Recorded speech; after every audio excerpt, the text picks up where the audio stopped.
Today, I'm going to be exposing some of the darkest aspects of the porn industry. And there's one in particular that every man who has ever watched porn really needs to be aware of, because it is massively impacting your psychology without you even realizing it. So let's get started and pull back the curtain on one of the most controversial industries on Earth.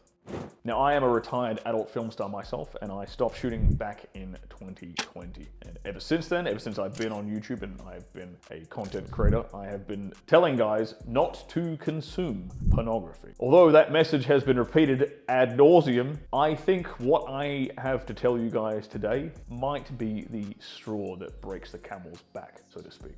Once you understand some of the things I'm going to talk about today in regards to the industry, some of the very dark aspects of it, hopefully, it is my intent, hopefully this will finally give you guys the push you need to give up that habit once and for all. First of all, it is a very man-hating industry, which is kind of ironic because men are the customers for the industry. And there's a couple of examples that really come to my mind when I mention this. And the year before I left the industry, there were two separate instances of veteran performers, guys who'd been shooting for like 15 plus years, who were then accused by their female co-star several months after they had shot together. They were accused of sexually assaulting their female co-star. And these accusations weren't done through the legal system, they weren't done face to face or, through the managers, through the agents. No, these accusations were done on Twitter in a public space with the obvious intention of trying to destroy that man's reputation in the industry, trying to destroy his career, destroy his livelihood, destroy his income. And luckily for both of these men, the directors had actually been filming behind the scenes footage of the porno being filmed. So all of the accusations, in these two different instances, all the accusations the women were making of their co-stars, that they were crossing boundaries, they were doing things she didn't like, she wasn't having a good time, she wasn't enjoying herself, she wasn't consenting, etc. All these accusations that these two women were making on Twitter to their 250,000 fans, 250,000 simpy white knight fans, who then came after these men and tried to destroy their careers, destroy their reputations, etc. Luckily, they had the director filming behind the scenes of what was going on, and the behind the scenes footage exonerated both these guys of having never done any of the things that these women had accused them of. They were having a great time, they were consenting, they were not crossing any boundaries, nothing bad was happening to them. And it was very interesting to see this unfold and then see absolutely no ramifications happen to these women. There were zero consequences to them, their career, for trying to completely destroy a man's reputation. Everyone just sort of glossed it over as one of those things that happens. And that's one of the big aspects of the industry. It's very man-hating and it's a very cancel culture heavy industry. If you step out of line, if you don't follow the party line, so to speak, in that industry, you will be cast aside very, very quickly. And because of that, there's a lot of pressure on the male performers in particular to just shut up and not talk at all. This is one of the reasons why I am pretty hated in the porn industry these days, is because I actually speak my mind from my experiences in that industry. But in particular, it causes a lot of people to just toe the party line, which is very tragic.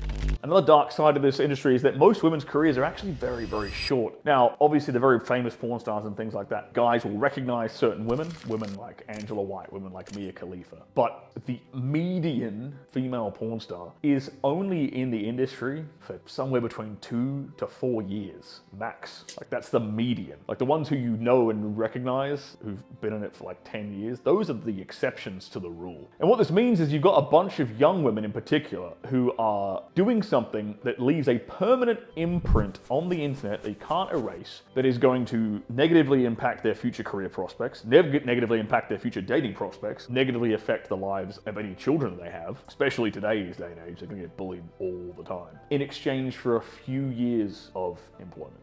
And a lot of these women don't really have a support network, especially, let's say, in a city like LA or in Europe, in cities like Budapest and Prague. What you've got is you've got a lot of women who are coming from, either in the European scenario, coming from other countries like Russia, for example, or like Russia, Ukraine, Poland, or whatever, into these cities. Or in the American example, you got girls coming from like the Midwest into LA to shoot for companies. So they've got no support network. They're out of their element. They're away from their family and friends and things. They're obviously new to the industry. They're very naive about what's going on and what is expected of them, what their agent is asking them to do, what their agent is signing them up for. So with no education and no one there to really help them, who has their best interests at heart, because the agents kind of only have their best interests at heart, because the agent is just trying to make as much money as he possibly can off that woman, whilst he is representing her. And now obviously the women are consenting to everything they do, but at the same time, she's not given any advice on how to prepare financially for the prospect of never being able to work a job ever again, because she's now got this sort of stain on her reputation. It's on the internet forever. Good luck getting a job in like banking or in education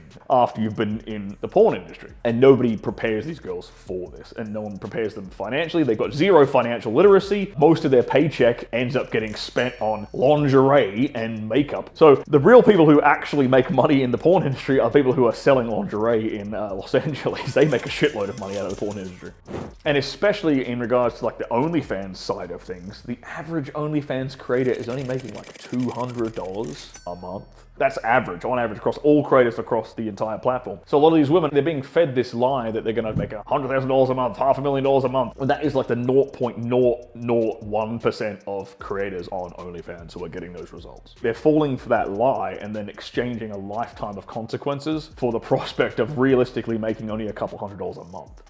Now, one of the stereotypes of porn performers that is relatively true, unfortunately, is that a lot of them will end up self-deleting, or at the very least, die at a young age. And I've actually got some statistics that I want to reference for you, which I found very interesting. And I've only been able to find 2 studies. If anyone else actually has any references to other studies that relate to porn stars and lifestyle characteristics, personality characteristics, and causes of death, I'd be very interested to find out more information about this topic. But for now, here's what I have been able to find out. Now, this is from an old study in 2011, but it at least compares the general population of women to female porn stars across the same metric. So it gives you an impression of how the average female porn star differs from the average female in America, in California in particular. So female porn stars reported a mean of 7.2 days of poor mental health in the past 30 days, and that is compared to an average of 4.8 days for California Women's Health Survey respondents. So this entire survey was done in California. 33% of these porn stars met the criteria for current depression, compared to 13% of the,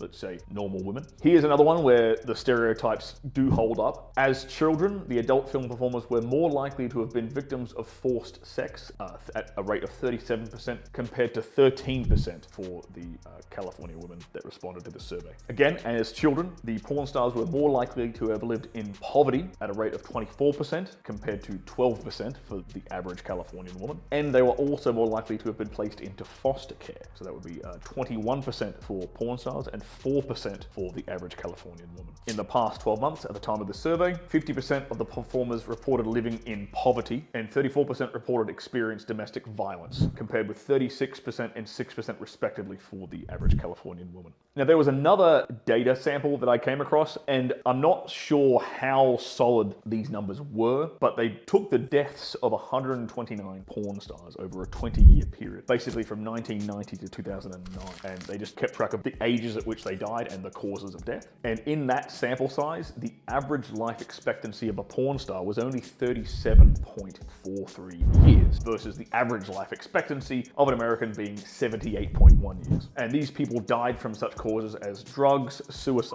murder, alcohol abuse, accidental death, and diseases like AIDS. Now, because of that last point, in this sample size, when you look through it, there's a lot of people in there that are dying of AIDS. They're male names, right? So this sample size is obviously including gay porn stars. So that aspect of this data sample is kind of skewing the numbers here a bit. And obviously, people who are dying of AIDS are dying a lot younger. But one thing in particular really stood out to me in this sample size, and that's the accidental deaths thing. And this is a purely anecdotal thing, but since I left the porn industry in 2020, I know at least 3 male porn stars, other like dudes who would, shoot straight porn, who died from accidental causes. I think 2 of them were a traffic accident, and one of them was like he fell down some stairs in a hotel. And I can't help but think that there is a massive correlation between the willingness to do pornography and carelessness in general, which is probably a big contributing factor to these causes of death.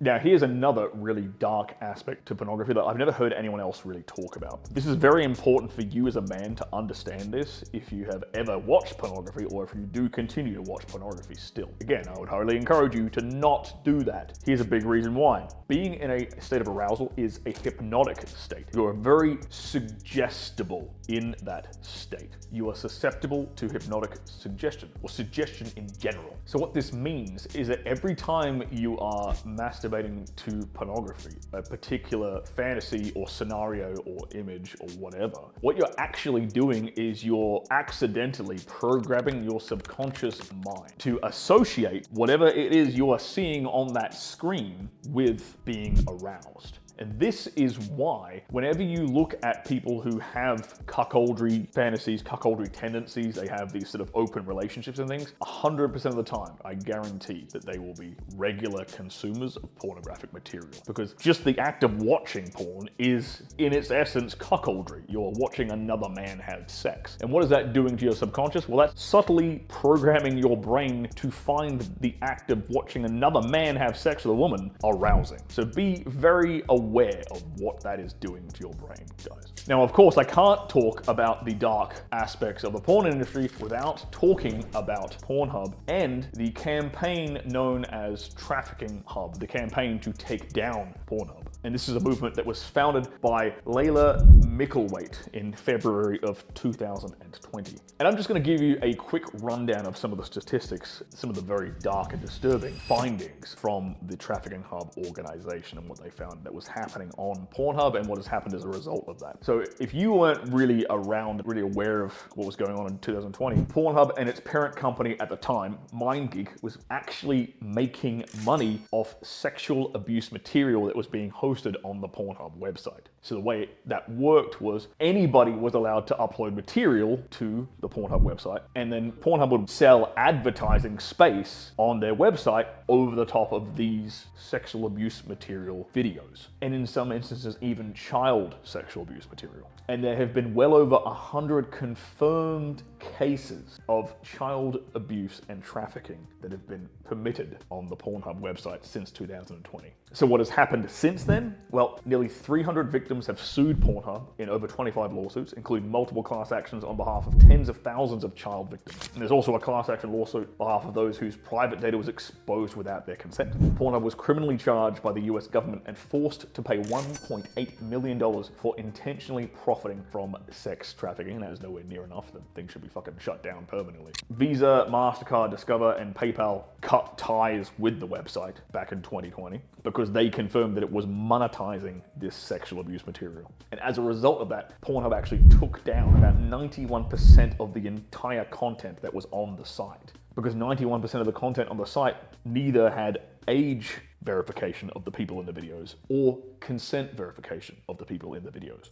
So Pornhub went from 56 million videos in images to 5.2 million videos in images, and has subsequently lost all of its mainstream advertisers. So I am very glad that I no longer support this industry, and I'm very, very glad that I made the decision to get out of it. And I got out of the industry before any of this was kind of brought to the surface. So I hope that some of the things I've talked about in this video have shed a new light for you on the dark nature of the porn industry. I do not condone it in any way. I do not support it in any way. I was obviously in the industry for a number of years, and I have to deal with the ramifications of that.